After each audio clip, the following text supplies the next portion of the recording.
ভারতের মিডিয়ায় ডিজিএফআই এর টপ সিক্রেট মিশন ফাঁস। কার ইশারায় পাচার হচ্ছে রাষ্ট্রীয় তথ্য?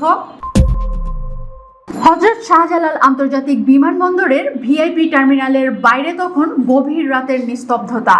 একে একে নামলেন ৬ জন ব্যক্তি। সাধারণ পোশাক, চোখে মুখে কোনো বাড়তি অভিব্যক্তি নেই। থাই এয়ারওয়েজের ফ্লাইটে ব্যাংকক হয়ে তাদের গন্তব্য পাকিস্তানের ইসলামাবাদ।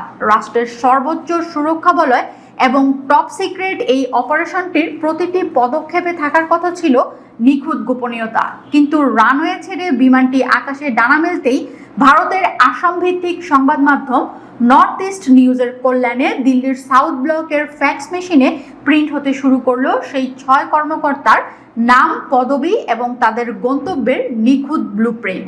একটি স্বাধীন ও সার্বভৌম রাষ্ট্রের জাতীয় নিরাপত্তাকে কাচের ঘরের মতো উন্মুক্ত করে দেওয়ার এই চাঞ্চল্যকর ঘটনাটি আজ পুরো দেশের মেরুদণ্ড দিয়ে হিমশীতল স্রোত বয়ে দিয়েছে। গত ১৫ই অগস্ট ডিজিএফআই এর সেই ৬ সদস্যের ইসলামাবাদ সফর কোনো সাধারণ ঘটনা ছিল না। এটি ছিল ভূকৌশলগতভাবে অত্যন্ত সংবেদনশীল একটি মিশন।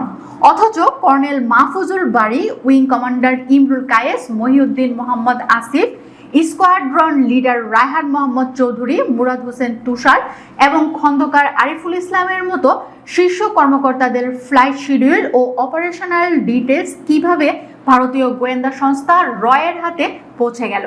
বিশ্লেষকরা বলছেন এটি কেবল একটি সংবাদ মাধ্যমের স্কোপ নয়, এটি হলো বাংলাদেশের ভেতরে ভারতীয় গোয়েন্দাদের শেকড় কতটা গভীরে পৌঁছেছে তার এক পৈশাচিক প্রমাণ। এর অর্থ পরিষ্কার, আমাদের সিস্টেমের ভিতরে এমন কিছু ঘাপটি মেরে থাকা মির্জাফর আছে যারা রাষ্ট্রের এই অতি সংবেদনশীল তথ্যগুলো শত্রুর হাতে বিক্রি করে দিচ্ছে। গত ১৫ বছর ধরে পতিত স্বৈরাচারী সরকার ভারতের গোয়েন্দা সংস্থাকে বাংলাদেশের ভেতরে একচ্ছত্র আধিপত্য বিস্তারের যে সুযোগ করে দিয়েছিল তার বিষ বৃক্ষ আজও উপড়ে ফেলা যায়নি। বর্তমান বিশ্ব ব্যবস্থার প্রতিরক্ষা ব্যবস্থাকে শক্তিশালী করতে আমাদের চীন বা তুরস্কের মতো বন্ধু রাষ্ট্রের কাছ থেকে ড্রোন টেকনোলজি, সাইবার ওয়ারফেয়ার বা মিসাইল ডিফেন্স সিস্টেমের মতো ক্রিটিক্যাল সামরিক প্রযুক্তি নিতে হয়। কিন্তু চীন বা তুরস্ক যখন দেখবে বাংলাদেশের গোয়েন্দা সংস্থার ভেতরের অবস্থা এতটা নাজুক যে তাদের অফিসারদের মুভমেন্টের খবর ভারতের মিডিয়ায় চলে আসে, তখন কি তারা তাদের অতি সংবেদনশীল প্রযুক্তি আমাদের সাথে শেয়ার করার ভরসা পাবে? এই আস্থার সংকট বাংলাদেশের সামরিক আধুনিকায়নের পথে আজ সবচেয়ে বড় দেয়াল হয়ে দাঁড়িয়েছে। ঢাকা ক্যান্টনমেন্টের ভিতরে একটি রুদ্ধদ্বার কক্ষ, টেবিলের উপর রাখা নর্থ ইস্ট নিউজের সেই প্রিন্ট করা প্রতিবেদনটি, যেখানে লাল কালি দিয়ে দাগ দেয়া ওই ৬ কর্মকর্তার নাম।